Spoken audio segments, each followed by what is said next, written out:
I read 4 books in May, so here's if I would recommend them with a quick yes, no, or maybe. Mother of Death and Dawn by Carissa Broadbent.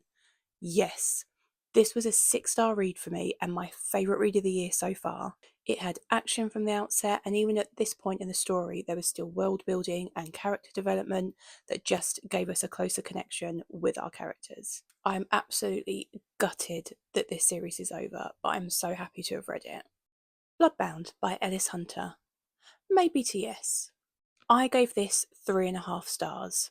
It wasn't quite what I expected, but I did end up having a really good time with it. I went in expecting an adult fantasy and it actually reads more like a YA.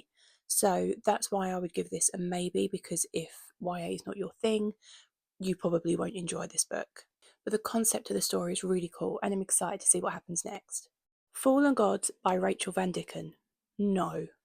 I DNF'd this just after 100 pages. I felt completely catfished by this book. I went in expecting a Norse mythology fantasy, and instead I got a mafia romance. And that's really not my thing. The fantasy element might come into it later in the book, but I wasn't going to stick around to find out. Assistant to the Villain by Hannah Nicole Mehra. Yes. This was a 5-star read for me, and it fully delivered on the hype.